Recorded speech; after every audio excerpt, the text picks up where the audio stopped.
მოგესალმებით. მე გახლავართ გიორგი თავაძე, ხოლო თქვენ უყურებთ დაკარგული დიდებული მესხეთის სერიას. დრო დადგა მომდევნო სიუჟეტის, სადაც თქვენ იხილავთ და მოისმენთ ისტორიას ერთ ძალიან საინტერესო ადგილზე, რომლის სახელიც არის ხიზაბაურა.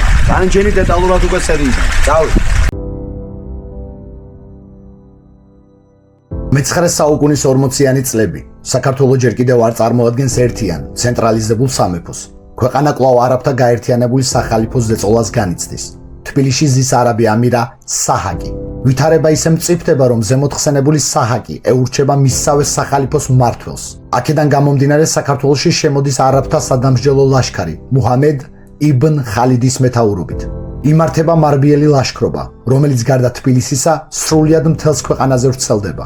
ამ დროს უფრო ზუსტად კი ქართულ და სომხურ საისტორიო წყაროებზე დაყრდნობით 852 წელს იმ ადგილზე, რომელსაც მე თქვენ დღევანდელ სერიაში გიჩვენებთ, ანუ ხიზაბაურაში გაშმაგებული ბრძოლისას სიცოცხლეს ასალმებენ არაბთა სადამშელო ლაშქრის ერთ-ერთ მხედართ მთავარს ხალილ იეზიდის ძეს.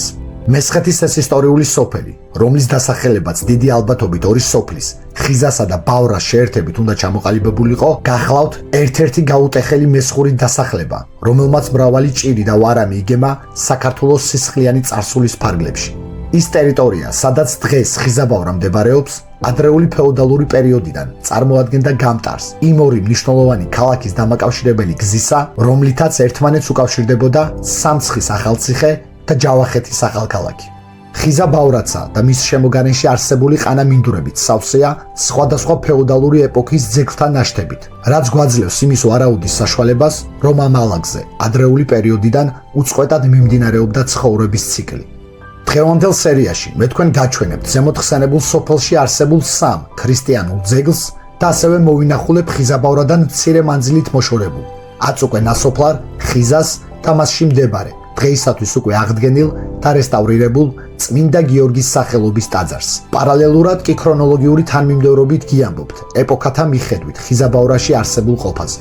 საუბარს დავიწყებ მე-16 საუკუნის მიწურულით, ანუ იმ პერიოდით, როდესაც ერთიანი საქართველო დაქუცმაცებულია სამ სამეფოდ, ხოლო მესხეთი უკვე მიტაცებული აქვს ოსმალეთის სისხლის მსმელ იმპერიას. ეს უკანასკნელნი გურჯისტანის ვილაიეთის დიდ დავთარში სოფელს აღწერენ 40 კომლი ქრისტიანი ქართველით დასახლებულ ტერიტორიულ ერთეულად. დავთრისეულ სიაში ოჯახის თავკაცების აღწერისას მოხსენიებულია ასევე ვინმე მღვდელიც, რომლის სახელიც აღმოსავლეთ მცოდნე სერგი ჯიქიას დავთრის თარგმნისას ჩაწერილი აქვს როგორც პატია და იქვე კითხვის ნიშანი აქვს მიწერილი. რაც ნიშნავს იმას, რომ თავად თურქ მოხელეს, რომელმაც უშუალოდ აღწერა ხიზაბავრის მაცხოვრებელნი, დედანშივე არასწორად აქვს მესხი მღვდლის სახელი შეტანილი. ოსმალებს სოფლის მოსახლეთათვის წლიური გადასახადის სახით შეწერილი აქვთ 15165 აღჭა. ისეთი დოლათისათვის, როგორიცაა ხორბალი, ქერი, ჭვავი, ფეტვი, მუხუდო, ოსპი, ფუტკარი, ცხვარი და ღორი. მოგვიანებით მე-18 საუკუნის დასაწყისში 1704-1705 წლებში ოსმალურ დოკუმენტებში ხიზაბავრის ბატონ პატრონად გადასახადების აკრეფის მხრივ იხსენიება ვინმე ისმაილი, რომელიც კრებს გადასახადს 15000 აღჭის ოდენობით. ხოლო 1714 წელს კი იგივე ეკონომიკური ოპერაციის განმხორციელებლად გვევლინება ვინმე იუსუფი, რომლის მიერ აკრეფილი თანხა მხოლოდღა 10000 აღჭაა. თუ გადასახადების ოდენობებს შევადარებთ ერთმანეთს, აუცილებლად მივალთ იმ დასკვნამდე, რომ 1705 წლიდან 1714 წლამდე 5000 აღჭით შემცირებული გადასახადი უნდა მიგვანიშნებდეს ხიზაბავრის მკვიდრთა გარკვეული ოდენობის მიგრაციაზე. მაგრამ ამ ყველაფერთან ერთად დავამატებ იმასაც, რომ ხიზაბავრა იმითიც განსხვავდება სხვა მესხეთში არსებული სოფლებიდან, რომ ის თურქთა ბატონობისას არასდროს დაცდილა.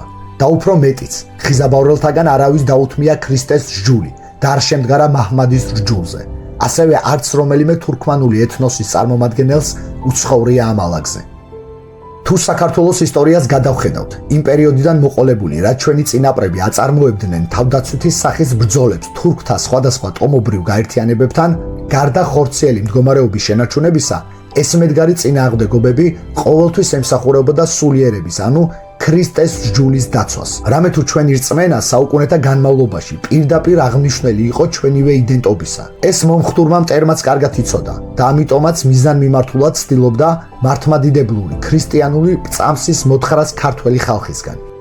ამ კუთხით სამხრეთ საქართველოს სრული დაპყრობისთანავე, ანუ 1595 წლიდან ოსმალებს საშუალება მიეცათ მესხეთის ტერიტორიის ფარგლებში, რომელიც თავისი სიდიდით ქართლის, კახეთისა და იმერეთის სამეფოებსაც კი აღემატებოდა, სრული წნეხი განეხორციელებინათ აქ მაცხოვრებელ ძირძველ ქრისტიან ქართველებზე და ერთხელ და სამუდამოდ მოეხდინათ მათი გამაჰმადიანება, რაც სამომავლოდ ჟამთა სულით აუცილებლად დაგურგვინდებოდა მათივე გათათრებით.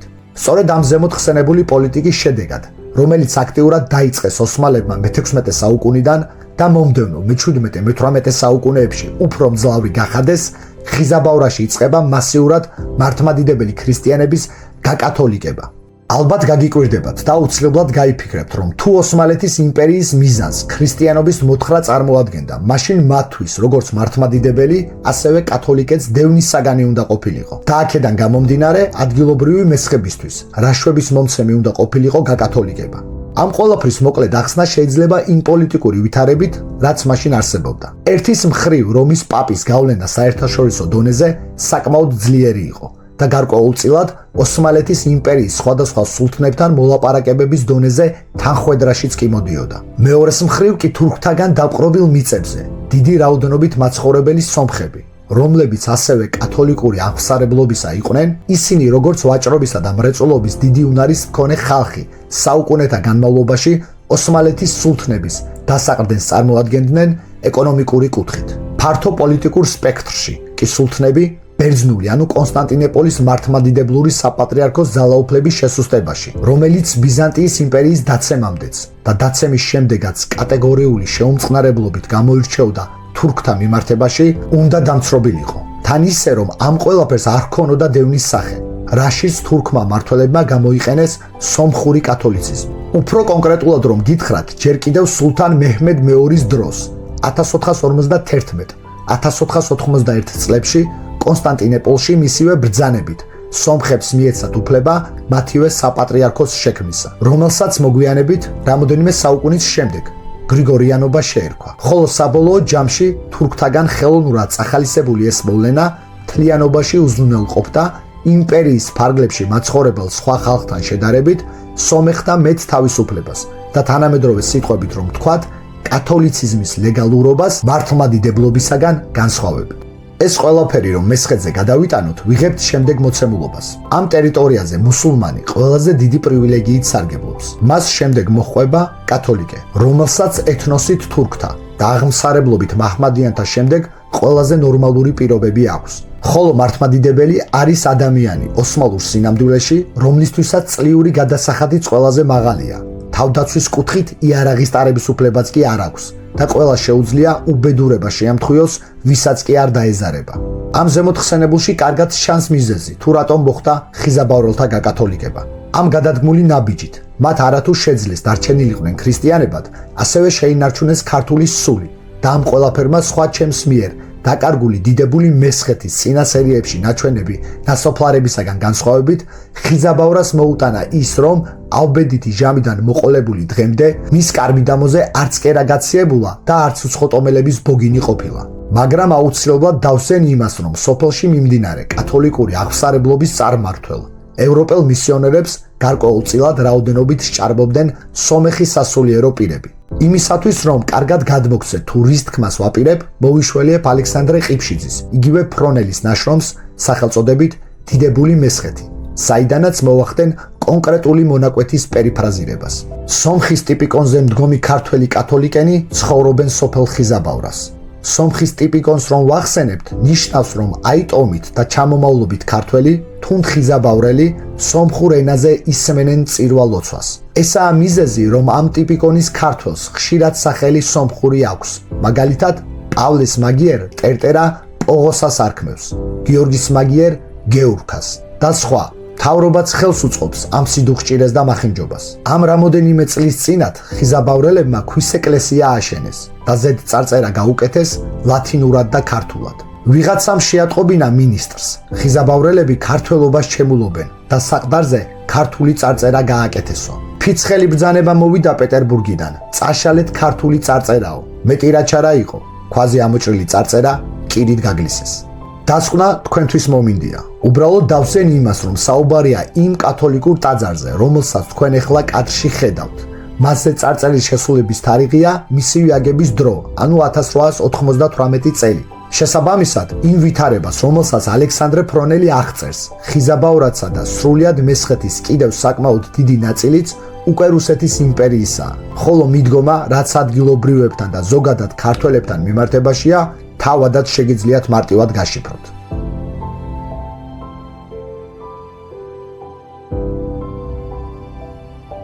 სოფლის შუაგულიდან თუ გზას გააგრძელებთ ზევით, აუცილებლად შემოგხვდებათ თანამედროვე საცხოვრებელი სახლების გვერდზე, კვლავ შემორჩენილი ძველი პერიოდის მიწური, იგივე დარბაზული ტიპის სახლები, რომლებიც თავისივე საიდუმლო გასასვლელებით უკავშირდებოდნენ იმ მიწისქვეშა თავდაცვით და ხშირად ხანგრძლივი დროით საცხოვრებელ კომპლექსებს, რომელთაც მესხეთში დარნების სახელით მოიხსენიებენ.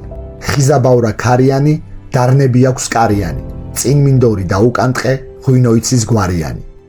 ჩემი სვლა გეზი მიმართულია აწუყე ნასოფლარ ხიზასკენ. მახსოვს 3 წლის უკან, როდესაც პირველად ნასოფლარში ავედი, ჩემი გაკვირვება იმ ძველი ეპოქის ქვით მოკრიწყულმა გზის ფრაგმენტებმა გამოიწვია, რომელიც 21 საუკუნეშიც კი შეიმჩნევა. პირველად მისი დანახვისას დამეუფლა ის შეგრძნება, თუ როგორ შეუძლია ჟამთა სვლას, მით უმეტეს ავბედიც, სტრატეგიული და ეკონომიკური მნიშვნელობის მქონე, ერთდროს ქვაფიქალით კეთილმოწყობილი გზა, დამაკავშირებელი მნიშვნელოვანი ქალაქებისა და სოფლებისა, აქციოს უბრალოდ კვალად იმ ხაზისა, რომელსაც მხოლოდ ნასოფლართანღა შეუძლია მიგიყვანოს. თუ 1595 წლის მდგომარეობით გურჯისტანის ვილაიეთის დიდ დავთარს ჩავხედავთ, ამოვიკითხავთ, რომ ხიზა უკვე თითქმის დაცლილი სოფელია, რამე თუ აქ მხოლოდ 4 კომლი ქრისტიანი ქართველიღაც ცხოვრობს. ჩემი ხიზაბავრაში ერთ-ერთი ამოსვლისას ადგილობრივებისაგან ასეთი ამბავიც მაქვს მოსმენილი, რომელიც ამ ხალხს გადმოცემით მათივე წინაპრისაგან ახსოვთ. თქმულებად შემონახული ისტორია, რომელიც დღეს ხალხური ზეპირსიტყვიერების სახით არის მოღწეული, საკმაოდ ტრაგიკულია და რა თქმა უნდა თურქთა, როგორც მესხეთში იტყვიან, თათრების დროინდელია. ოსმალთა ბატონობისას მაშინ, როდესაც ქრისტიანები აქტიურად იდევნებოდნენ, ხიზაში ჩუმად ყოფილა დათქმული ქორწილი, რომელიც უნდა გამართულიყო იმ ქართული ქრისტიანული ტრადიციებით, როგორიც ამ ხარისათვის იყო შესაფერისი. ამ ამბის პარალელურად, ოსმალთა ჯარის ნაწილს გზადვინმე ქართველი მოხუცი ჩაუგდიათ ხელთ, რომელიც გაუწვალებიათ და შეშინებულ ბერიკაც საკუთარი სიცოცხლის გადასარჩენად თათრებისათვის საიდუმლო ქორწილის ამბავი გაუნდია. საქმე ისე წარმართულა, რომ თურქთა სადამსჯელო რაზმი ზუსტად იმ დროს ამოსულა სოფელში, როდესაც ქორწილი კარგად შეხურებული ყოფილა. თქმულების თანახმად, მათ ნახევარი მეკორწილეები ამოუხოცავთ, ხოლო ვინც გადარჩენილა, დაბლა ხიზაბავრისთვის შეუფარებიათ თავი. არსებობს კიდევ მეორე თქმულება, რომლის თანახმადაც თავიდან მოსახლეობა მხოლოდ ხიზაში ყოფილა, ხოლო დღევანდელი ხიზაბავრას ტერიტორიაზე, ანუ ბავრაში კი კარგი წყალი ყოფილა, რის გამოც ხიზელების ნაწილი გადასულა და თავისი სოფლის სახელით წაუღიათ, რისი შეერთებითაც მიღებულა ხიზაბავრა. ძნელი სათქმელია, რომელი ლეგენდად ქცეული ამბავია რეალობასთან ახლოს. ეს ზემოთხსენებულნი, რომელიც მე მოვიყვანე დღევანდელ სიუჟეტში, თუ კიდევ სხვა ვერსიები, რომლებიც არ მithქვამს და გავრცელებულია ადგილობრივებში. გადაჭრით კი შეგვიძლია ვთქვათ, რომ წმინდა გიორგის სახელობის ტაძარი, რომელიც რამოდენიმე წელი აღდგენილია და ერთადერთ მიწის ზედა ძეგლს წარმოადგენს ნასოფლარ ხიზაში, თავდაპირველი ფენების მიხედვით მე-9 საუკუნით თარიღდება. რაც არ უნდა მომხდარიყო ამ ალაგზე, ყველა შემთხვევაში მისი დაცლა და გავერანება ძნელბედობის ჟამით და მტრის მოზღვავებით უნდა ყოფილიყო გამოწვეული, ისევე როგორც სხვა მრავალ ადგილზე, რომელიც მდებარეობდა და მდებარეობს ერთიანი ფეოდალური საქართველოს სულის ჩამდგმელ მესხეთის მიწაზე.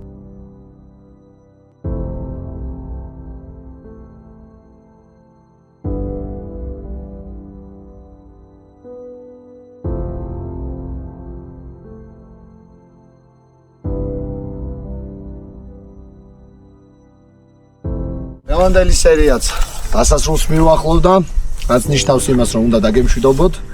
ზუსტად ერთი კვირით, რამე თუ დღეიდან ერთი კვირის თავზე იქნება შემდეგი მომდევნო სიუჟეტი. ცოტა არ იყოს აი ეს ადგილებზე, როცა ვარ და მეტი წილი მესხეთში სულ ესეთი ადგილებია. დგები ძალიან, ესე ვთქვათ, ძიმე განწყობაზე, იმიტომ რომ აქ რო უყურებ და რო აღიქვავ და რო იცი ამ ნასოფლარების ისტორია, ჩვენთვის ადამიანისთვის ცხადია, რომ აქედან არავინ არ წასულა თავისი ნებით.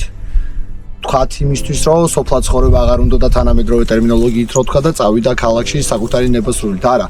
აქავრობიდან აყრა, ყოველთვის გამოწვეული იყო და მსგავსი ტერიტორიებიდან მესხეთში აყრა. იმ გაუსაძლისი პირობების და გამო, რასაც ოსმალეთის დაუნდობელი იმპერია თითქმის 3 საუკუნის განმავლობაში აწარმოებდა აი ამ დალოცულ მხარეში.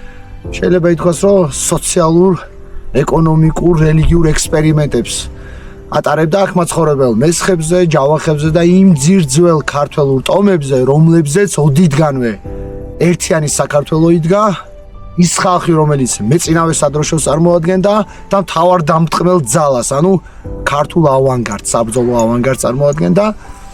აი ესე თავისი ნებასურვილის და საწინააღმდეგოდ იყრებოდნენ მამაპაპეული მიწებიდან, ზოგს აყრაც არ სცალდებოდა, იმიტომ რომ მამაპაპეულ კერაზევე კლავდნენ დაუნდობლად თურქმანული მომთაბარე ტომები, რომელსაც ერქვა ოსმალეთის იმპერია. რავი, 3 საუკუნე მარტო აქ იყვნენ, მაგრამ მთლიან საქართველოს ისტორიას რო გადახედო, თითქმის მოყოლებული მე-11 საუკუნიდან თურქმანულ ტომებს ვებრძვით გაუთავებლად თაობიდან თაობამდე. ჩვენი მეფეები თუ ჩვენი ხალხი მათთან ერთად. დაგემშვიდობებით, მეც თავს აღარ შეგაწყენთ.